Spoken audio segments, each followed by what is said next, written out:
Today's gonna be a short one. I just wanna kind of touch on really briefly my return strategy and how I actually handle returns across Amazon, eBay, Poshmark, and Mercari. So it is pretty simple and they're slightly different for each platform. So to get it out of the way, first and foremost, on Amazon and eBay, it's pretty straightforward, okay? I accept all or most returns, assuming they're not something like crazy like 10 months later, or it's blatantly obvious that they're trying to pull a scam. And in most cases, probably 99.9% of cases, even if I understand or see that the buyer is trying to scam me, right? Or one-up me, or return a product that I knew wasn't effective, or whatever it is, right? Whether it's on eBay or Amazon, I'm usually just gonna accept the return request anyway and refund their money, okay? A lot of times I'll just refund their money and I won't even make them ship the product back. Why do I do that, you ask? A lot of people might handle that differently. I personally would rather protect the account health of my eBay and my Amazon account because I understand that I would prefer the privilege of continuing to make profit on those sites rather than the profit of the one-off sale that the customer might either be unhappy with or being trying to scam me, for lack of a better word, okay? That's my viewpoint. That's how I handle Amazon and eBay. Pretty straightforward. I pretty much just accept all returns and I refund them right away. A lot of times I don't even let them or make them ship the product back, okay? Poshmark and eBay, or Poshmark and Mercari, excuse me, are slightly different, okay? So Poshmark, first and foremost, you have to understand with Poshmark that buyers on Poshmark don't actually see the ratings that other buyers have given you, okay? So they're unaware of what you've been rated across all your transactions. You could have 100 one-star transactions and 150 transactions and a really, really horrible rating, but they're never gonna see that, okay?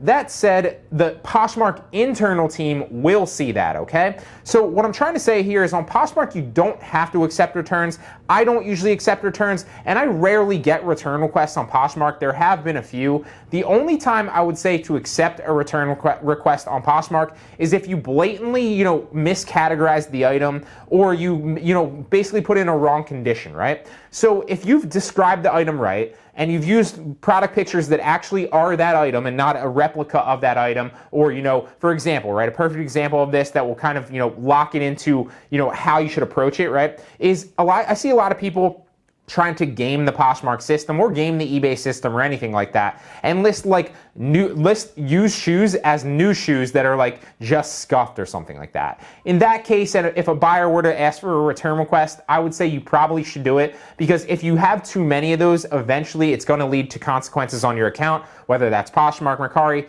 or any of the other ones, right? On top of that, though, it's really just kind of bad business to do that. So the only times I would say to accept a return on Poshmark is if you've miscategorized the item or you're trying to sell something that's used as new and the buyer catches you. And I don't even recommend doing that in the first place, okay? But for 99.9% of all Poshmark transactions, and keep in mind I might have faced, I don't even know, 3 of these overall in the entirety of the time that I've been selling on Poshmark. So the only time that I would do it with those specific situations, but 99.9% of the time, I'm not going to accept a return request because I demonstrated, obviously with the pictures and the listing, what the actual item is. And by the way, I actually categorized it as the right condition. So if for whatever reason the buyer gets it and they're unhappy, that's, for lack of a better way to put it, that's not necessarily on me, okay? So I don't accept those in those situations, and in a lot of times, if you have good metrics and you have a history of servicing customers well on Poshmark, what Poshmark will do is they'll just accept it for both parties, right? Because it goes into a dispute and kind of a middleman type of thing, an escrow. So you get the money a lot of times if you have good seller metrics. Poshmark will just be like, we decided to refund you, and we let the buyer keep the item and refunded them as well. But that's only if you have good seller metrics, okay? And that's only if you don't have a history of doing that and trying to pull the wool over customers' eyes, so to speak, okay? That's Poshmark, and that's eBay and Amazon. For Mercari, it's a little bit different because on Mercari, it's a lot like eBay or Amazon, where buyers can see your reviews and your ratings, okay? So I've only actually had, out of about 500 transactions, 2 return requests or issues at all on Mercari.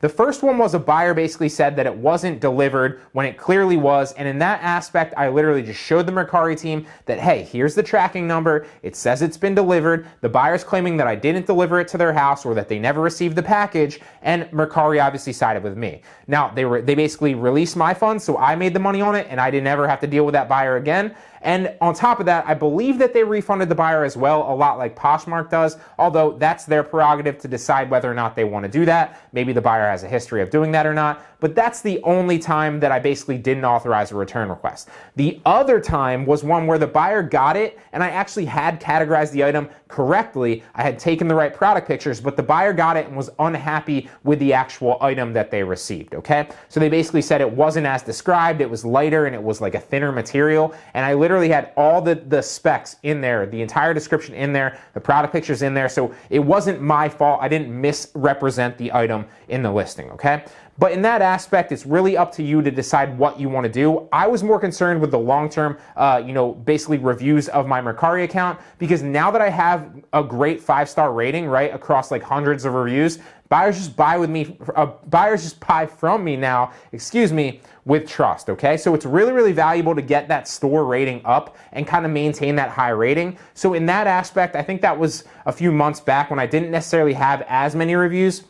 So I just went ahead and I was like, I'll refund your purchase. You can just keep the item. It's fine. Because I wanted to maintain a happy customer and I didn't want to get a 1-star review for like a $10 profit margin, okay? So you got to make that judgment call for yourself, because on Mercari, obviously the buyers can see the ratings and your store rating goes a long way to actually sell more for you in the future. And that's basically how I handle return requests and, my return strategy on all those platforms. If you have any questions at all on it, drop a comment down below. I would love to answer that for you. But I hope that helps for you guys. I actually got this question a few days ago, and I thought it'd be a great opportunity to turn into a video, because I've never made a video on this before, and I'm sure a lot of people actually have this question.